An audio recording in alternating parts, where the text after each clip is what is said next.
Let me start with this particular topic. I will introduce actually some of the basic concepts. So the first and foremost thing actually you need to understand the coordinate systems.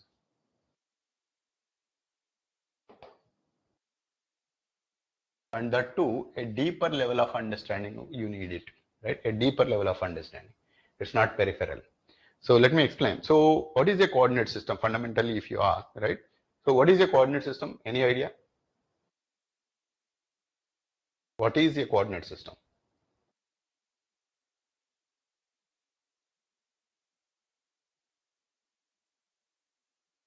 Right? So a coordinate system is a mathematical language to convey the information on a piece of paper, right? So this is a coordinate system.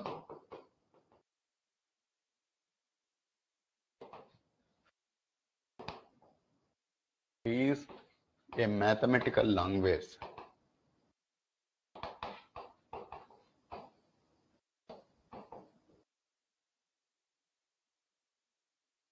to convey the position of a point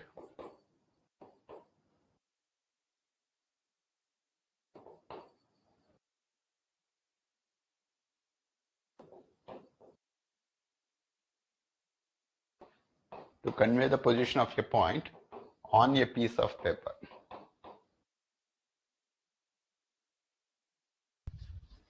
So this is a coordinate system.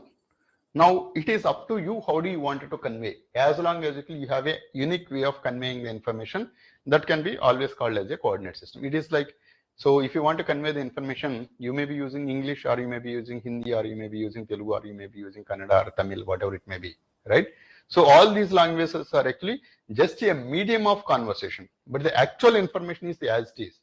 So this is conveyed in different ways. So everything is a language, right? Exactly in the similar manner, suppose actually if I wanted to convey the information of, suppose actually, right?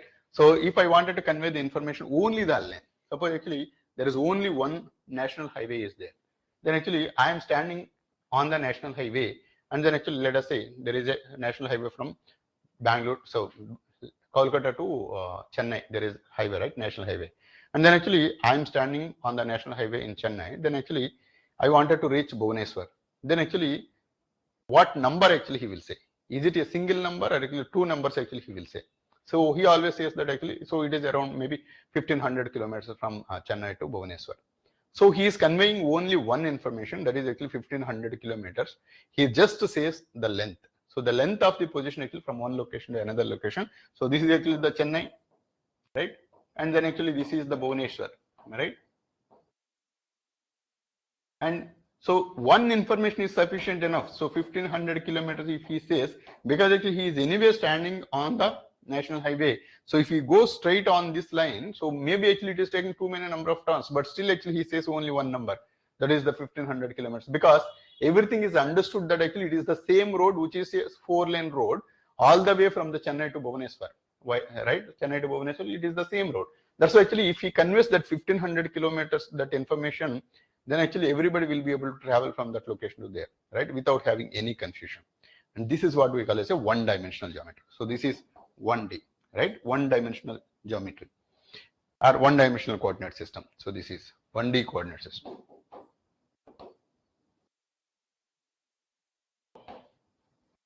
And here actually there is no need of specifying another coordinate. That's why actually we left it. And suppose actually I wanted to ask one more question. Suppose actually I just asked the question that where is this A located on the board? So this A, where exactly is located on the board? If I ask that question, right? So the way actually you're going to explain is, so assume that, so this is the bottom, actually this is the horizontal line and this is the vertical line. And from this corner actually you start as 0, 0. Then actually travel along the horizontal line for a distance of 2 feet. And then actually travel for a distance of 1.5 feet to the top. Then there actually you will be reaching that location of A. So if you convey two different information, along the horizontal line, how far he has to travel, and parallel to the vertical line, how far he has to travel from this location, these two information actually will exactly convey the location of this A location, right? So that's why actually this is represented as X, Y. So as long as actually if you are able to convey this information, then actually you can use two coordinates or actually two different dimensions, you can use it and you can convey the information. So here, So let us say this is the location. Then actually we are talking about a single point over here, which is what we call as the origin, right? So this is what we call as the origin. And then actually along the horizontal line, how far he has to travel, and along the vertical line, how far he has to travel. So this is X and this is Y. And this location, if I put in the X comma Y format, then actually you can represent any point in the plane. So as long as the point is on the plane, maybe on the right side, maybe on the top side, maybe on the bottom side, maybe on the left side, left top or left bottom, whatever it may be. Everywhere actually you can keep your point and then you can uniquely identify that location. So that is universally from minus infinity to plus infinity length and minus infinity to plus infinity vertical line. And everywhere actually you can just put two coordinates and you can convey the information on this entire plane. And this is what we call as the two-dimensional Cartesian coordinates. So this is 2D Cartesian coordinates.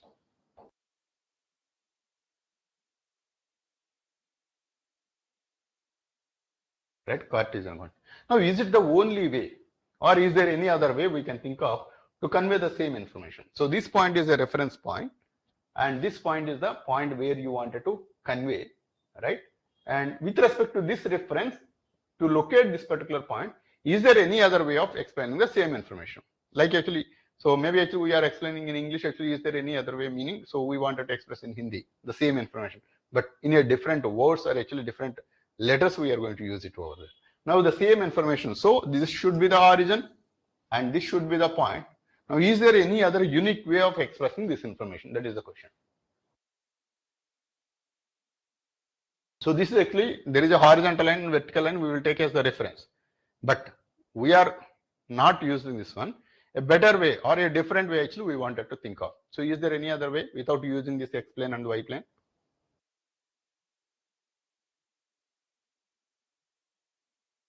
Yes or no?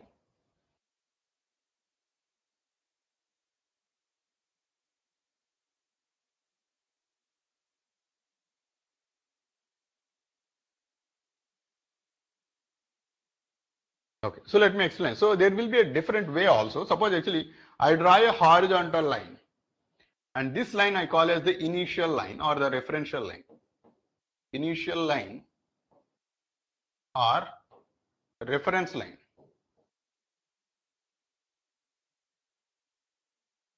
Right, reference line. And this point, I call this as the pole. This is a different name. So here actually we are calling as origin and the horizontal line as the x-axis, but here I am putting a different wording. So the initial line and the pole, and then actually I will straight away draw a line here. Now the way I am explaining that point location is, from the reference line, take an angle theta, travel a distance of r, then actually you will be reaching this particular point r comma theta. So from the initial line, take certain angle and travel for a distance of r. Then you will be reaching the same point. So don't you think that this is another way of explaining the same information? Right? Yes or no? Right? So this will be uniquely conveyed in a different way. So this is a different type of coordinate system, and this is what we call as the polar.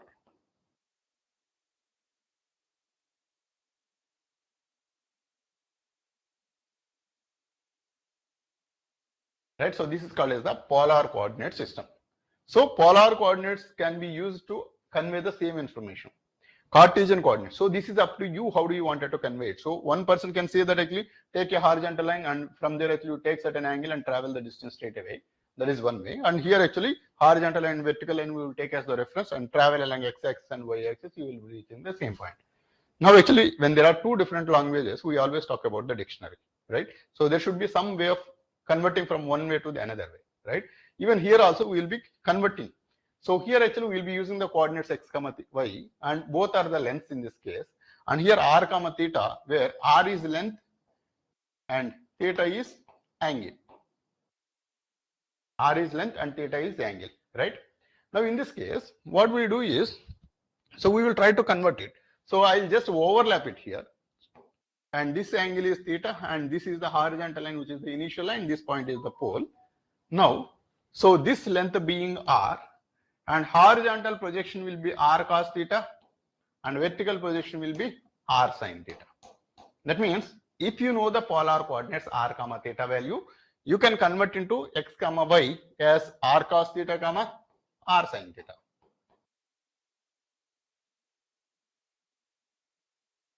Right? So this way actually you can just identify the point, right?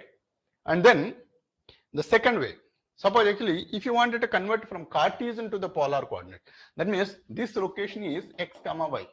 Now I wanted to identify this length. So this is being the origin. This length will be, so this is 0 comma 0 in Cartesian form. This is x comma y. This length will be x minus 0 whole square plus y minus 0 whole square, or x square plus y square under root. So this is the radial length or the radius value. And the angle, so we know that this length is going to be y and this length is going to be x, and theta is equal to tan inverse of y by x. Right? So r is equal to x square plus y square under root, and theta equal to tan inverse of y by x. Right? So theta equal to tan inverse of y by x. So this way actually you can convert from polar to Cartesian and Cartesian to polar coordinates. So this coordinate system is very, very important in case of the electric fields, right? So because actually this is mainly used in the dipole calculation, all those things, actually this is the coordinate system it is going to be used. So the problem with the EMTL is we are actually very much comfortable with the Cartesian coordinates, but they don't use the Cartesian coordinates at all. It is not even required, the Cartesian coordinates in case of electromagnetic fields. Everything is actually, if you discuss in the polar coordinates or the cylindrical coordinates or the spherical coordinates, there actually it will be much more easier when compared to the Cartesian coordinates. But we are not comfortable with the other coordinate system. That's why actually we face difficulty in studying the book, right? So that's why actually we have to be understanding. So you know the conversion now, right? So either you can use this one or you can use this one. That is up to you, whichever is convenient for you. And then actually the next concept is, so three-dimensional coordinate system. Suppose actually if I wanted to convey the information where exactly the fan is located in this particular room. So I wanted to convey that information. So obviously actually one of the corner of the room needs to be taken as the origin, because from there actually we start explaining that, right? And one of the room corner is taken as the origin. Let us say left bottom corner, actually you take it as the origin. Then to convey the information of that fan location, I will have to use three different coordinates, because so along this axis, so that is what we call as the x-axis, we travel for a distance of x, and then actually vertically I will travel for a distance of y. So this is x and this is y, and I have to travel height, so that is of z. So total actually three different dimensions are required to convey the information which is in the space. So that is, suppose if this is the z-axis, this is the x-axis, and this is the y-axis, and this is the location of the fan, right? So this fan to reach, first actually start from the origin, travel along x-axis, and then actually travel along y-axis. So this is x and this is y. Then actually travel along z-axis. So this is z. So this location is x comma y comma z. So this is how actually you can just identify the location of the position x comma y comma z, which is in the space. Got it? And this is actually the Cartesian way of expressing the information. Now can you think of any other way of expressing the same information? Any other way? Because all these coordinate systems are very, very essential in the electromagnetic fields. Any other?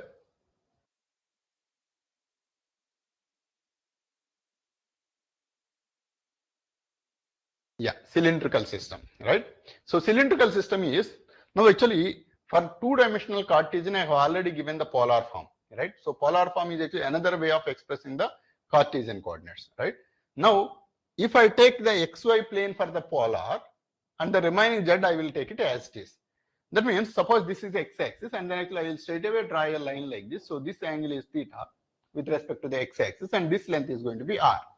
And this r can be calculated as x square plus y square under root, and theta can be calculated as tan inverse of y by x.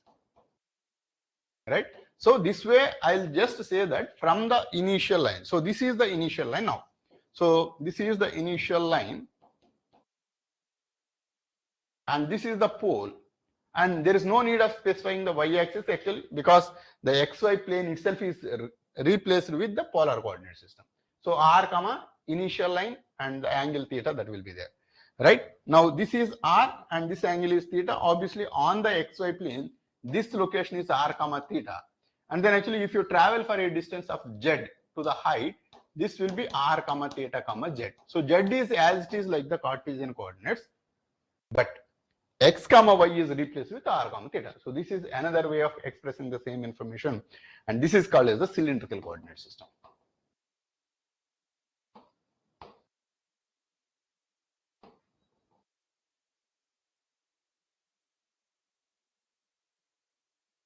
Right, so this is the cylindrical coordinate system, right? So we understood what is the Cartesian coordinate system, we understood what is the cylindrical coordinate system, and we can even convert from one coordinate system to another coordinate system. So this is x comma y comma z, which is the 3D Cartesian, right? And this is r comma theta comma z. So this is cylindrical. And sometimes actually this is also called as the cylindrical polar coordinates.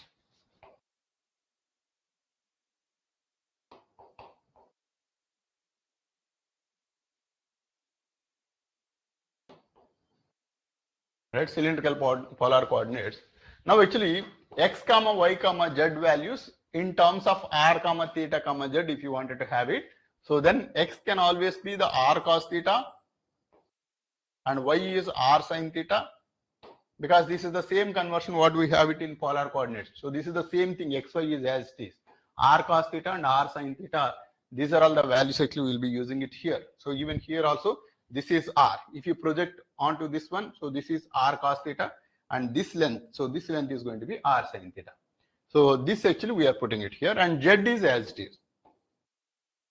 Z actually there is no difference. Whatever is the Cartesian value is there, even the cylindrical also it will be the same. Now in this case actually you wanted to identify r equal to x square plus y square under root and theta equal to tan inverse of y by x and z is equal to z. So this is actually, if you know the x, y, z values, how to calculate the cylindrical coordinates based on this particular understanding. And sometimes actually in our textbooks actually rather than this r, they will be using this letter rho. Sometimes rho, sometimes r actually it is going to be used, but whichever is convenient for you that you can use it. I'm comfortable with r, so that's actually I will be using r, right? So in the textbook actually most of the time in William Hayes actually they will use this rho only. Got it? And then actually the next type of coordinate system. So is there any other way other than the cylindrical? Any other other than the cylindrical coordinates? Right? Spherical coordinate system, exactly. Right? So what is this spherical coordinates is? The same thing like actual Cartesian we have it. See this? So this is x-axis and this is z-axis and this is y-axis. Right? Now this is the origin. So this cylindrical coordinate system is not like polar, right? So rather than that, what they use is, I wanted to represent the location of this particular position, which is in the space. Then from here, I will straight away draw a line like this, right? I'll straight away draw a line like this. Then this length actually I will call as r, right? So that means left bottom corner if I assume as the origin and the location of the fan is the position which we wanted to represent. Then you draw a straightforward line from the origin straight to the point, right? So origin to the fan directly, if you tie up a thread, then that length is the r. And notice that actually the previous cylindrical coordinate system r value is on the ground, which is on the xy plane. Now this is a spatial radius. So this is a spatial radius.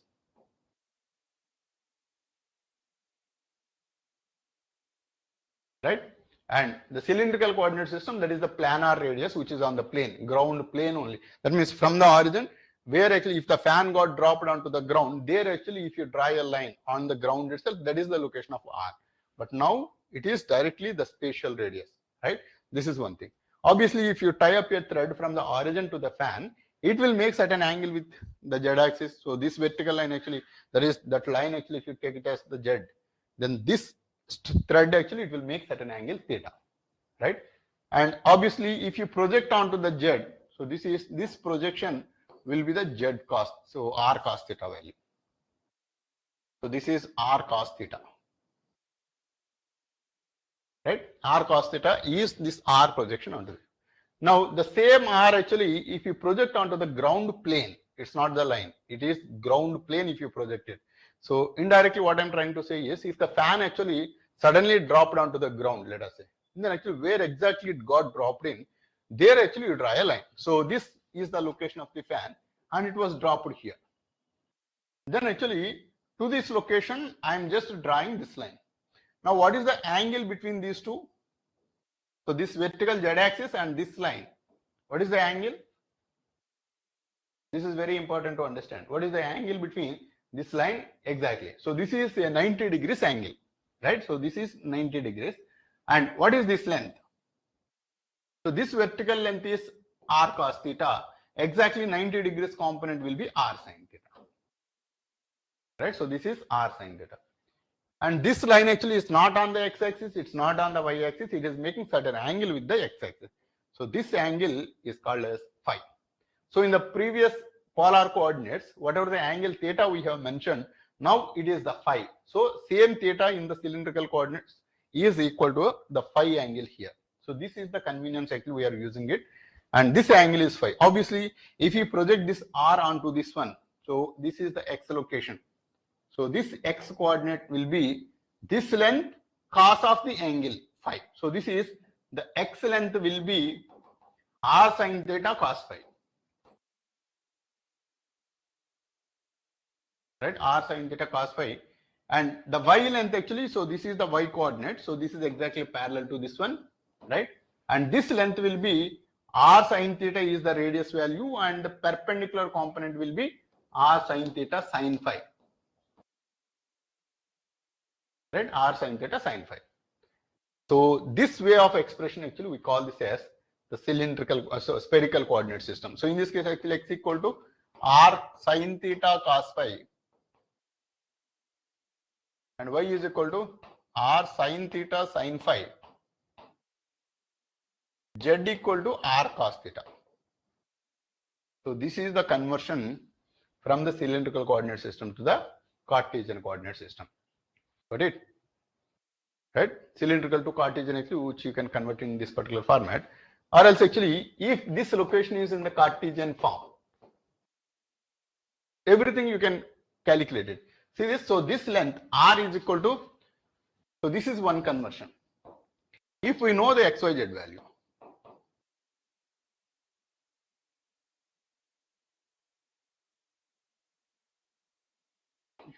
then r is equal to, r is this length. So from the origin 0, 0, 0 and this length is x, y, z. So you can identify the distance between these two. This is x square plus y square plus z square under root. So this is actually the length of this particular radius, which is the spatial radius, x square plus y square plus z square. And then actually, so you wanted to calculate this angle theta. And r cos theta is the z value. So we know that actually r cos theta equal to z.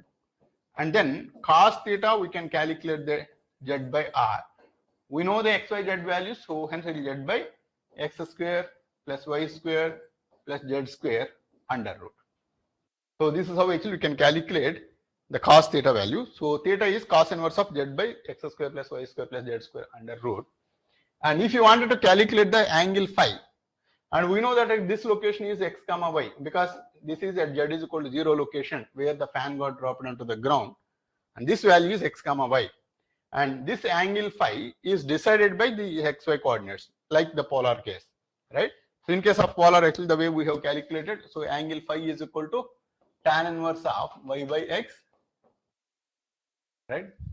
And this is the only information that we need. So we got theta value, we got r value, we got the angle phi value. Then actually from the x, y, z values, we were able to convey this into the spherical coordinate system. But why this is called as a spherical system? Any idea why this is called as a spherical coordinate system? Any idea?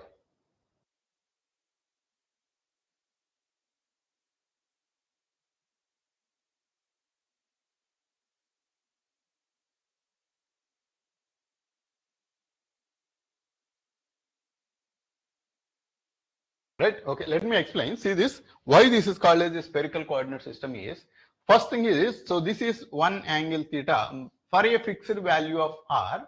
If you make this angle changes from 0 to 360 degrees, then actually 0 is at this particular location. From there actually 360 degrees actually it will make, and then actually it will complete one complete rotation, which is like a circle. So this is actually for a fixed value of r. If theta varies from 0 to 360, then it is like a circle.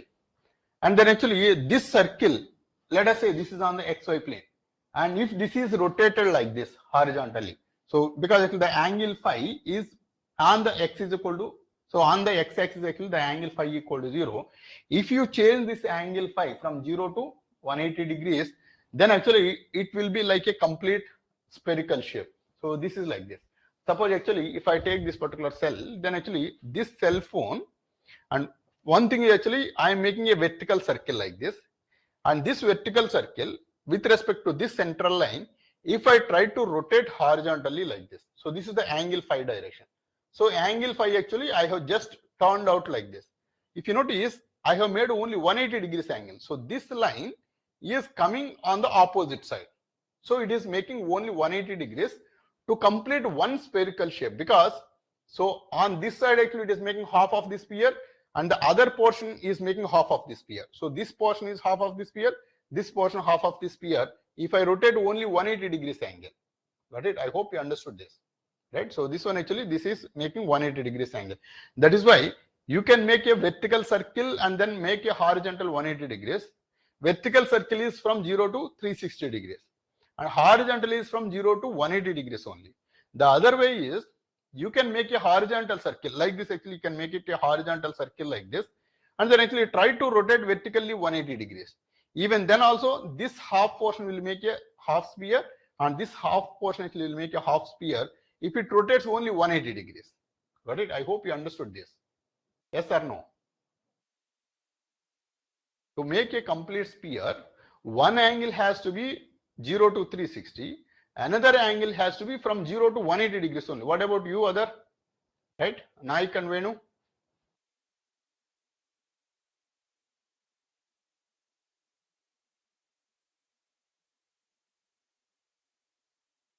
Great, right? So based on this, right? So this is called as a spherical shape. That's why actually whenever we do an integration in case of the spherical coordinates, right? We always take one angle. So r is varying from 0 to a, and angle phi is varying from 0 to 2 pi. But the theta varies from 0 to pi only to cover the entire volume, because actually it will cover the complete spherical shape. So that's why actually theta varies from 0 to pi. And this is actually the three-dimensional coordinate systems, actually what we are going to discuss. But actually it's not just limited to only these three kind of coordinate systems. As long as you can think of a unique way of expressing the position, that can be called as a coordinate system, right? These are actually only popular coordinate system, but there are other type of coordinate systems also. So those coordinate systems anyway, depending upon the practical applications, they will be using it. But essentially the information to convey, if it is a unique way, that can be called as a coordinate system. Got it? And these coordinate systems actually will be using it. And now the important concept of these coordinate systems is the unit vector concept. So what is this unit vector concept is, now we will take all these coordinate systems and then actually try to see what are all the unit vectors. Suppose if it is a Cartesian coordinate system, like your two-dimensional coordinate system, you take it, then actually this position, right? So this position actually I wanted to express as a vector, because vector has actually a unique characteristic. The characteristic is, so this is one vector, let us say this is the vector x bar, then this is the vector y bar from this to here. Then actually if you add up these two coordinates x bar and y bar, actually if you add it, so vector x bar plus vector y bar can even be the vector r bar, right? So this is the standard way of expressing the vectors, right? I hope you understood what is a vector. Vectors are understood or not? Based on that understanding, I am starting.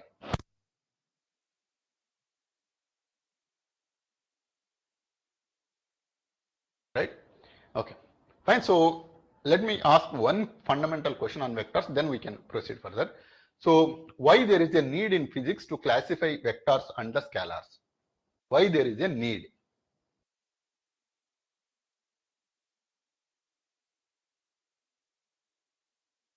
magnitude and direction. That's fine. But my question is actually, it's not what is a vector. My question is why there is a need to classify vectors and scalars.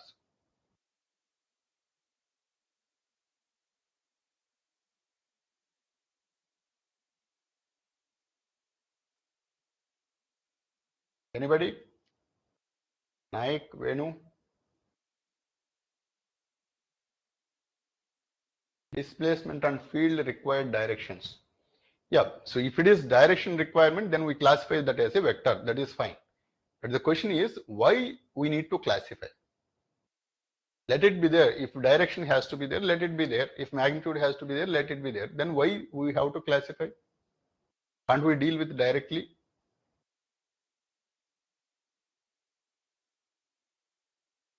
Right? Okay, let me give you the answer. So the answer is, it is coming from the fact that, so that is mathematics, whatever we have learned, that is the basic arithmetics we have learned from our childhood until 10th class, whatever we have learned, that is of useful only for scalars. So the algebra, whatever we have learned from our childhood, is specifically to only to the scalars. It's no way useful to deal with the vectors. So this is where the problem comes. Let me explain. Suppose actually I give actually, let us take this particular pen and I say that this pen is actually is having a mass of, let us say, 100 grams. And then actually I have taken my cell phone and then actually I say that actually this is having a mass of 300 grams. Then actually if I ask the question, what is the total mass of both of this? Then you will straight away add 100 plus 300 and then you will say that it's 400. That means 100 grams of the mass and 300 grams of the mass, and this we are saying that actually 400 grams. This is fine and this everybody agrees. And the same question actually I will ask in a different manner. Suppose I have a block of mass. On this block of mass, I am applying 100 newtons of the force in one direction. Exactly in the opposite direction, 300 newtons of the force actually I am applying on this. So ideally the total force, how much it should be? What is the total force acting on that? Why it has to be 200? So 100 is acting on the same body, 300 is also acting on the same body. It has to be 400, right?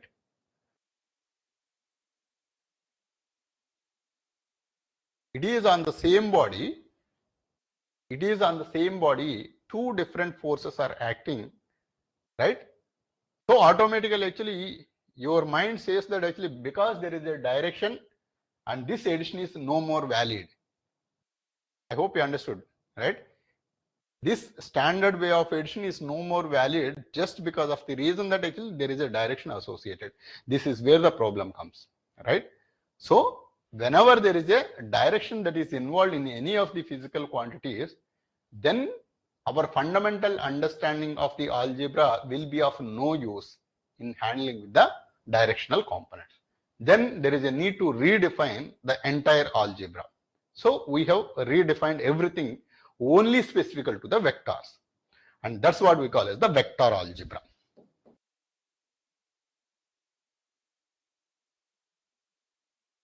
Right? Only specifical to deal with the vector components, or actually where there is a direction involved, then as the original algebra is of no use, hence actually we have defined a new algebra called the vector algebra. Then obviously whatever we have learned from our childhood, that is the addition, subtraction, multiplication, division, everything, depending upon the application actually we have defined there. Same thing actually for vectors, how to do. So this actually we have to redefine it. So then actually obviously then I'll give a different kind of problem statement. Suppose actually I'm pushing in this particular direction with a force of 100 newtons. Then actually I am pushing vertically with a force of 10 newtons. Then in which direction actually it will move? So 10 newtons here, 100 newtons here. Then in which direction it will move? So it will go somewhere in this particular direction like this. If you notice, while drawing this, the result, right? I have used the horizontal length more and the vertical length is less.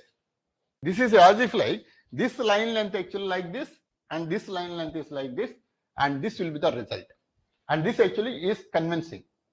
I hope you understood this, right?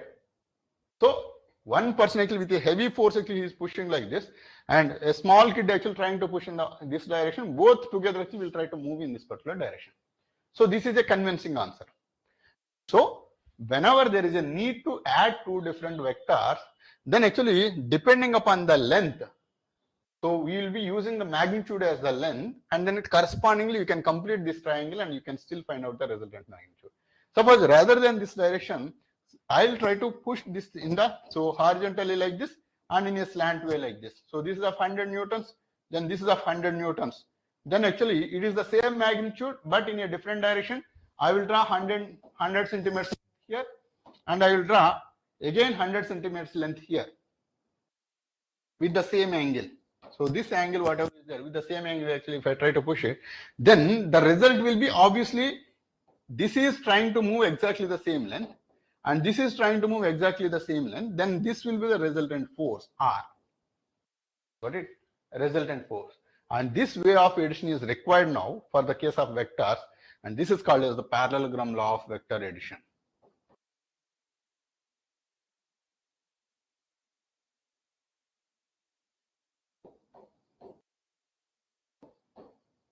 Parallelogram law of vector addition. Why it is coming? Because the original scalar addition is of no use.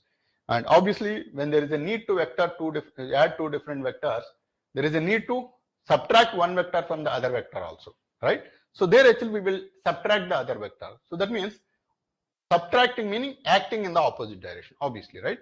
So if I wanted to subtract two different vectors, one vector like this, another vector like this, so this is vector P and this is vector Q, then actually if I wanted to subtract, so if I wanted to add it, then actually I'll be using this way. So this is R is equal to vector P plus vector Q. Then P minus Q, if I wanted to use it, I will take minus Q vector. And then actually I will add these two vectors. So this is, for P vector, I am adding minus Q vector. So this is the R vector. Got it? So P, I am adding minus Q, then this is going to be P minus Q. If you notice, this length is shorter, this length is bigger, because both are acting in the same direction or actually aiding directions. This is actually in the opposing direction. Hence, actually this length, which is the resultant magnitude, is going to be very, very small. In the same way, suppose if it is exactly opposite, equal magnitude, opposite direction, it will be nullifying each other. Hence, there is no magnitude. Got it? So this way, actually, vector addition and subtraction was redefined. Got it? Now, vector multiplication also needs to be redefined. Yes or no?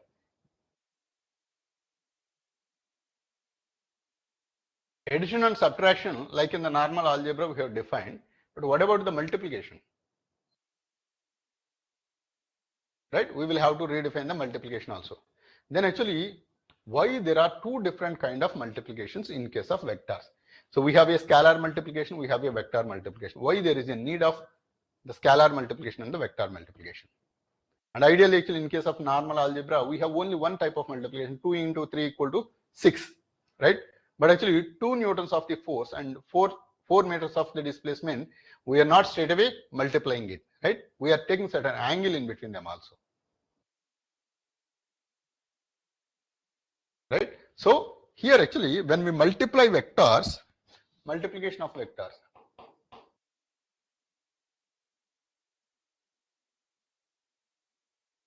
so we do the vector multiplication in two variations, and those two variations just based on the application. What are those applications is, in some cases, the force component, or actually the component which is essentially in the previous vector direction, is of useful. Suppose actually you take this particular block, and then actually I am applying a force on this direction. So this is the force actually I am trying to apply it, and then actually there is a ground here which is acting, and this is moving in this particular direction for a displacement of x. Right? Now actually, what is the work done in moving this particular particle? And what is the work done in moving this particle is, so W is equal to F dot X. And this is what actually we say that, and this is what we define as mod of F, mod of X into cos of the angle between them. So this is the work, right? Now, let me explain why it is. Suppose actually, if I divide this force into two different components, one is acting along the same direction of the displacement, another is acting exactly vertically. So that is, so one component of the force, so this is making an angle of theta, and this length is going to be F cos theta, and this vertical component actually will try to push this body downwards. So if I put it here, so this is of F sine theta. Now this is being the ground. Is there any use of the component of the force F sine theta? In moving this particular body, will it participate at all, F sine theta? Yes or no? So this is not going to be used in the movement of this particular particle. So what is useful in moving the particle is only F cos theta, right? It is useful only the F cos theta component, and it is moving a displacement of X. Now again, actually, to quantify how much is the work done, right? To quantify that, I'll give the other example. That is, suppose actually, I'm asking you to move this particular pen for 100 kilometers, let us say. So this pen actually, you have to hold it for 100 kilometers, you have to travel. And the other person actually, I asked to move the car, or actually I wanted, so I'm asking him to push my car for only 2 kilometers. So 2 kilometers he has to push the car, and the other person, he has to take this particular pen for 100 kilometers. Then whoever is done more work in this case. You wanted to compare both of these people, who has done more work? One person moved the car only for 2 kilometers. Another person took this pen for 100 kilometers. Then who has done more work? Car one. But the other person says that actually I traveled all the way for 100 kilometers by walking. Then actually, why don't you consider my work? It could be, right? Right? So whenever there is such kind of situation, we always go with the single principle. That principle is, we take the product of the important components. So product of both the important components, we take it. One person actually argues that actually I have used more force to push the car. Even though it is 2 kilometers, I have used enough of my energy, right? The other person says that actually I have used all my energy to move this particular pen for 100 kilometers. That is very, very high, right? So that's why actually we take the multiplication of both of these and we will try to compare it. So suppose actually the car person says that, let us actually he used 1000 newtons of the force and then actually 2000 meters actually he moved it. And the other person actually he used only 1 Newton of the force and he traveled for a distance of 100 kilometers. Right, 100 kilometers. So this is actually 2 0 0 0 0, 6 zeros. And then actually, so this is 5 zeros. So 1 0 0 5 zeros, right? So this is actually lesser and this is more. Obviously he has done more work.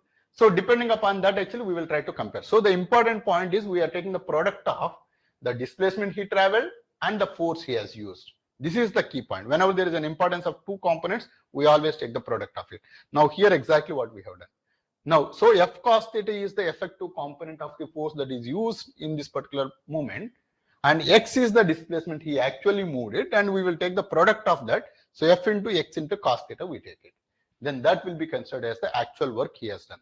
Suppose actually I will give one more task. Then actually I am asking you to move this building for 1 meter. This building actually you need to move for 1 meter. Then actually will you be able to do that? Obviously no. Whatever maybe the force you apply, you applied actually 10,000 newtons of the force, but actually you are not even moving 1 millimeter. Then actually, are you claiming that actually you have done some amount of the work? Will you be claiming? No, right?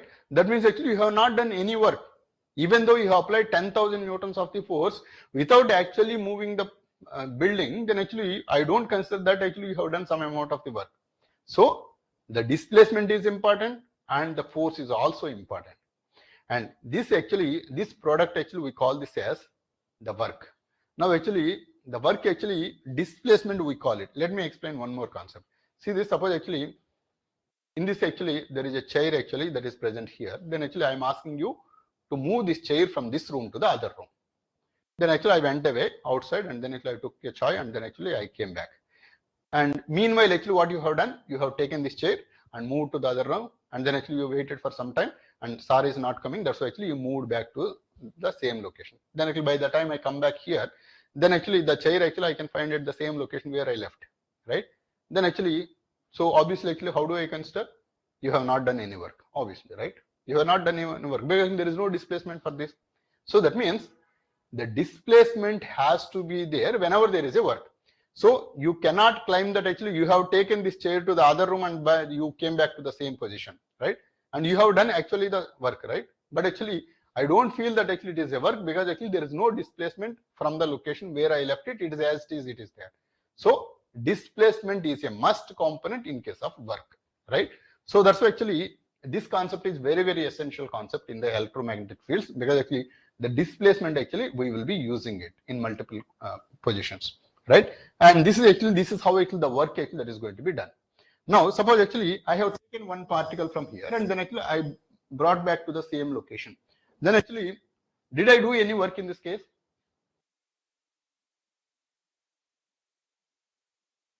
Right? I have not done any work, because actually there is a zero displacement.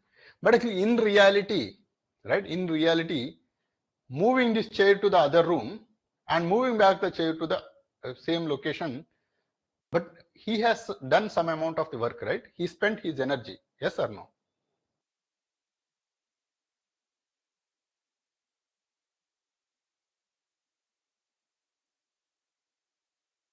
So he has done some amount of the work, right? So in physics, actually, you understand this concept very, very clearly, because actually this confusion is there with everybody.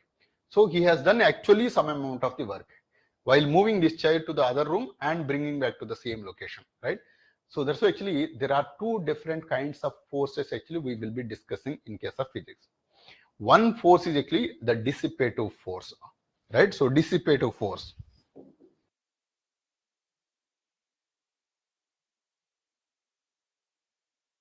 Force or actually force field. And the second one is conservative force field.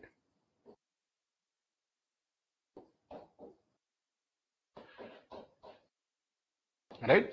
So the example of the dissipative force field is actually the frictional force. So friction is a dissipative force. And this is the one which we have used in moving this chair to the other one. Because actually while moving this pen, or actually while moving this chair to the other room, he is traveling, and actually my legs are supported by the ground, and there will be a frictional force that is acting because of the normal reaction I am going to produce. So all these things are actually dissipating my energy. So these are called as the dissipative forces.